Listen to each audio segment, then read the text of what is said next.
She was 22 years old, and she owned exactly three things: a canvas travel bag with a broken clasp, $11 folded into the lining of her coat, and a small leather roll of bookbinding tools that had belonged to a dead man. The dead man had been the only person who'd ever been kind to her. We want to tell you about Maren Holst. Not because her story ends in triumph, though it does, but because it begins in the kind of quiet, grinding humiliation that most people never talk about out loud. The kind that doesn't leave bruises. The kind you can't prove. Her uncle, Edmund Carr, was a respected man in Grover Falls, Nebraska. He ran the town's only dry goods operation and sat on the board of 3 civic committees. He wore a gold watch chain and shook hands firmly, and was the sort of man people described as dependable. What they meant was that he paid his debts on time and never raised his voice in public. In private, he had a ledger for everything, including Maren. She had come to live with him at 14, after her parents died of fever within 2 weeks of each other. Edmund Carr had taken her in, and he had never let her forget the arithmetic of that arrangement. By his count, which he kept literally in a small brown notebook he did not try to hide, she had cost him $1,800 over 8 years. Food, clothing, the corner of a room. He subtracted what she earned helping in the store, what she saved him in labor, and declared that she was still, at 22, running a deficit. "You are not a niece," he told her one October morning, without raising his voice, while she stood in the kitchen doorway. "You are a liability, and I am done carrying you." He handed her $14 and told her to be gone by nightfall.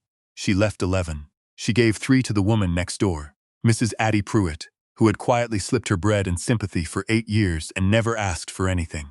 The train station in Grover Falls had a single bench and a smell of coal and rust. Maren sat there with her canvas bag and her tool roll and a ticket she'd bought to somewhere called Krell, Montana, not because she had any reason to go there, but because it was the farthest place the $11 would reach. She didn't cry. She'd learned somewhere around age 16 that crying in the car house was a kind of currency Edmund knew how to devalue. She held the leather tool roll in her lap instead. It had belonged to Jasper Dowd, the bookbinder, who worked out of a 2-room shop on Fretter Street. He had hired her at 15 to sweep and sort, and within a month he was teaching her to fold signatures and cut board and mix paste. He had the slow, precise hands of someone who understood that good work required patience, not speed. He never explained why he'd taken the time. She never asked. Some kindnesses are small enough to fit through a window when the door is locked. Jasper Dowd had died in March of this year, quietly in his sleep. He left the shop and its contents to a nephew in Illinois. He left Maren his tool roll, a cylinder of cracked brown leather that held 7 instruments, a bone folder, 2 awls of different gauges, a small hammer, a paring knife, a brass nipping press key, and a curved needle threaded with waxed linen. His note said only, "For Maren, who already knows how to use them." She held that roll now like it was a hand. "We've told you about where she started. Now we need to tell you about what was waiting for her," though she didn't know it yet. The town of Krell, Montana sat at the edge of a valley that the railroad had once decided to care about, and then decided not to. There had been a mill. There had been a post road. There had been, in 1889, a brief and energetic period of growth that left behind 24 buildings and a set of expectations the land never quite fulfilled. By the time Maren's train pulled in on a gray Tuesday in November, Krell had the particular stillness of a place that has stopped expecting things. The platform was empty, except for a man sweeping in long, disinterested arcs. "Is there a hotel?" Maren asked. He pointed down the main street without looking up. "Krell House. Widow Foss runs it. $2 a week, meals included." Maren walked. The main street was 4 blocks long. A hardware store, a feed and grain, a church with a listing steeple, a lawyer's office with curtains drawn. And at the far end, past a vacant lot with a rusted iron fence, a 2-story frame building with a sign that read Krell House, rooms by week or move. She was standing on the front step when she noticed the thing in the lot across the street. It sat on a short section of siding track, half hidden by tall grass and the skeleton of a dead cottonwood, a railroad freight car. Old, very old. The wood had gone the gray of driftwood, and the iron straps were orange with rust that had run down the sides like old tears. The door on the near side was shut with a chain and a padlock the size of a fist, both of which had oxidized to nearly the same shade as the rest of it. Wild grass had grown up through the wheels. Maren stood and looked at it for a moment. Then she went inside and paid for a room. She found work the next morning. Not much, but enough. The town had a small school that received county newspapers and the occasional donated book, and the teacher, a weary man named Mr. Aldous. No, wait. A weary man named Mr. Galt, who wore the same vest every day and had given up on the world sometime around 1903, asked if she could repair 3 hymnals and a geography atlas that were coming apart at the spine. He offered 40 cents. She did it in an afternoon, sitting at the table in her room at Crail House. She used Jasper's bone folder to press each signature back into alignment, trimmed the loose boards, and pasted new headbands from a strip of cotton cloth she'd bought at the hardware store for a nickel. She handed the books back the next day. Mr. Galt held the geography atlas and opened it 3 times, slowly. "Who taught you this?" he asked. "A man named Jasper Dowd," she said. "In Grover Falls, he taught you well." He told 2 people. Those 2 people told others. By the end of the week, she had 4 more jobs: a family Bible, 2 ledgers from the lawyer's office, and a photograph album belonging to a woman named Mrs. Bertha Rook, who pressed a full $1 into her hand and said her late husband had given her that album on their wedding day, and she had been afraid to open it for 3 years because she thought it would fall to pieces. Maren pressed the spine, tightened the hinges, and returned it to her hole. Mrs. Rook opened it at the kitchen table and held her hand over her mouth for a long time. Maren walked back to Crail House in the cold and thought about what it meant to fix something broken. It was Mrs. Bertha Rook who told her about the freight car. "Belongs to the car estate," she said one evening, and then stopped herself. "No, I beg your pardon. That's not right. It belonged to the Mott estate. Emmett Mott, you won't know the name." Maren didn't. Emmett Mott had been the mill owner, Mrs. Rook explained. He'd built the Crail Mill in 1887 and run it for 11 years. He was not, by most accounts, a good man. Sharp in business, careless with people. He paid his workers in company scrip when he could get away with it, and in 1898, when the mill had a profitable quarter, he had announced bonuses for the 43 men who worked the floor. 3 months of extra wages. Signed agreements. The men had planned around it. He had never paid them. Instead, in September of 1898, Emmett Mott had loaded something into that freight car. No one knew exactly what, because he'd done it at night with only his foreman present, sealed it shut, and left Crail on the eastbound train. He never came back. The mill closed. The town contracted.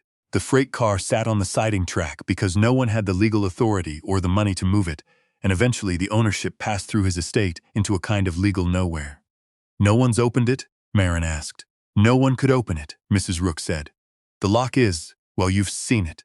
Every few years someone tries. About 10 years back, a man from the county came with a saw and a determination, and the chain defeated him.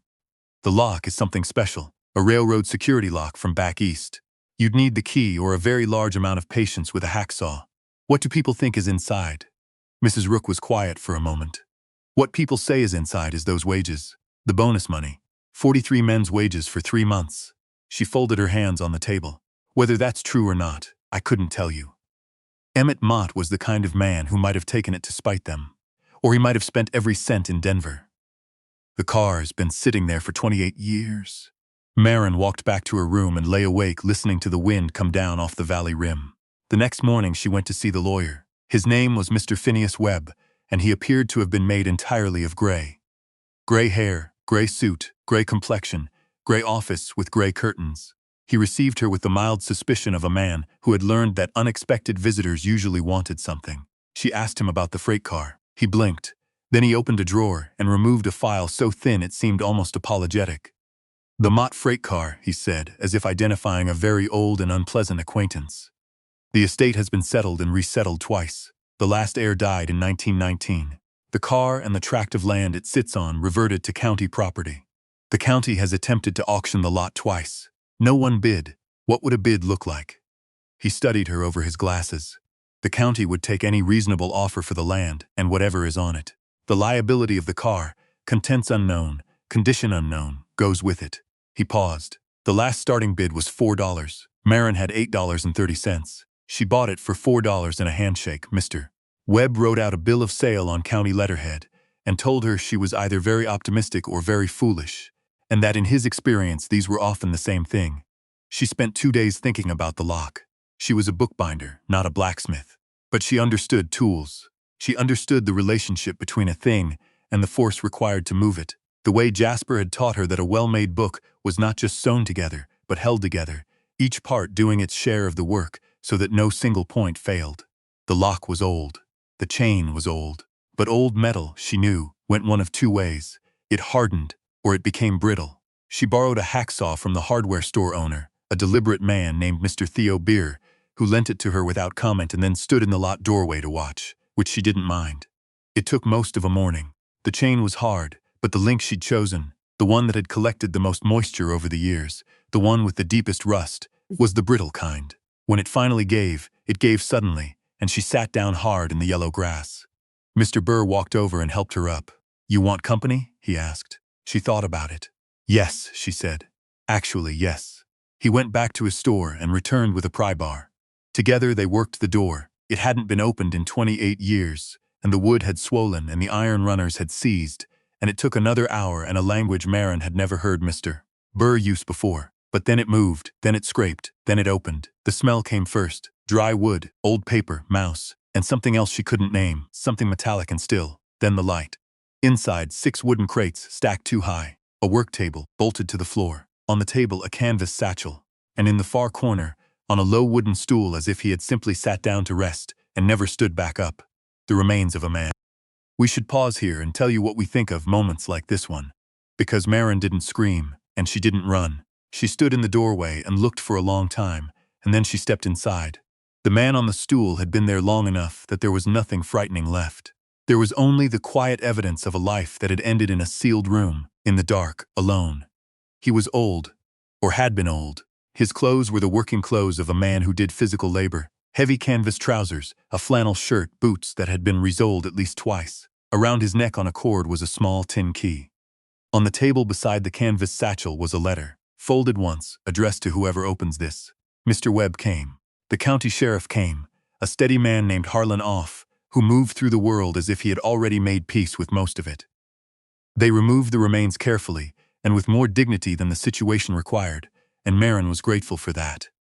Then she opened the letter. The man on the stool had been named Oliver Price.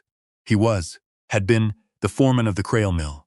He wrote in a plain, clear hand that spoke of a man who had learned to write as an adult, late and deliberately. He had not been complicit in Emmett Mott's theft, he wrote. He had been deceived the same as the others. But he had discovered what was in the freight car 2 weeks after Mott left, when he'd found the second key, the tin one, the one on the cord, in the drawer of Mott's office desk. He had opened the car, he had seen the crates, he had understood, he had intended to report it to the sheriff, he had written 3 letters to the county. None were answered, and then in the winter of 1899 he had gotten sick, a lung sickness, the slow kind, and by spring it was clear he was not going to recover. His family was gone. He had no one to give the key to that he trusted, so he had gone into the car to wait. "I did not take anything," he wrote. "I did not move anything. I am leaving this letter so whoever comes will know the truth of it.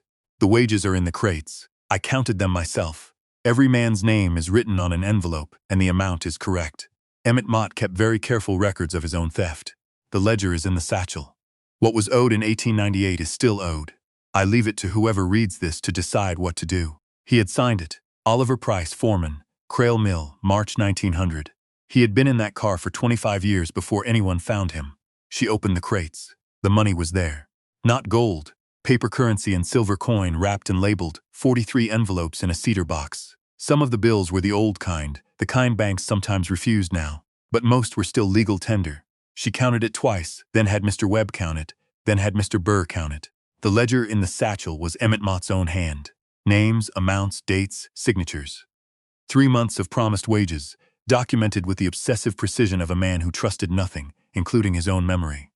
Maren sat with the ledger for a long time. She thought about Edmund Carr's small brown notebook, the way a man could keep careful records of everything he'd taken and call it accounting. Then she closed the ledger and started making a list. It took her 3 weeks. Some of the men on the list were still alive, old now, in their 60s and 70s, but still in or near Crail or the surrounding valley. Some had died. Some had moved away and had children or grandchildren who were traceable, with enough patience and a willing postmaster. Mr. Galt, the school teacher, helped her write the letters. Mrs. Rook helped her find addresses. Mr. Burr drove her in his truck to 3 farms and 1 town 20 miles east, because some things are better said in person. She paid the interest herself. Not legally required, but she figured it out. 28 years at a modest rate, and she added it from her own $8.30, which did not cover much but covered something, and she felt that something mattered. The families came one at a time, or sometimes 2 together, and they sat at the table in Mr. Webb's office, while Maren read the name from the ledger and slid the envelope across. Some of them cried, some of them were very still. One old man, a logger named Croft, whose father had been on the list, held the envelope for a long time without opening it, and said very quietly, "My father always said Mott had it somewhere." People told him he was foolish for believing it. Maren thought about that for a long time afterward. What was left, not much in the end, she put towards something the town had been needing for longer than anyone had kept track of. The school needed a proper library. Not a grand one. A room, shelves, and enough books to fill them. The county had a collection of donated volumes sitting in boxes in a warehouse in the county seat, unclaimed and unloved, and Maren wrote a letter that secured them for Crail. She spent 6 weeks repairing and rebinding the worst of them, sitting at her table in Crail House with Jasper's tools laid out beside her. She repaired each book the way he had taught her, not to make it look new, but to make it sound. To give it back its structure. To let it hold open again without fear. She thought about Jasper Dowd while she worked. She thought about what it meant to pass something on. A skill, a set of tools, a way of seeing the work in front of you. She thought about Oliver Price, sitting in the dark in that freight car for 25 years, guarding something that wasn't his and waiting for someone to come. He had trusted that someone would come. She didn't know if that was faith or stubbornness. She thought maybe they were the same thing, at the far end. The library opened on a Saturday in April. It was a single room off the back of the school, with 4 shelves and a window that let in the morning light.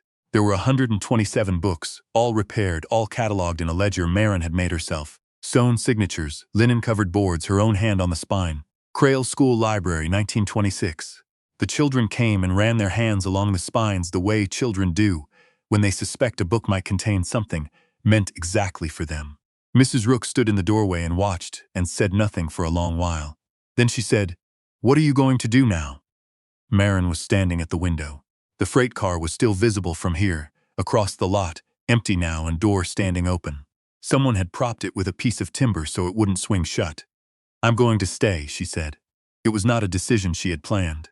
It was the kind of decision that makes itself quietly while you are busy doing something else. Crail had a school with a library now, and the library needed tending, and she knew how to tend things. She had $4 left from the sale of the lot. She had Jasper's tool roll. She had learned, in the past 4 months, that there was always something in this town that needed to be put back together. That seemed, to her, like enough. We think about Maren Holst sometimes, when we think about what it means to be cast out of one place and make yourself the cornerstone of another. She didn't set out to be anyone's hero.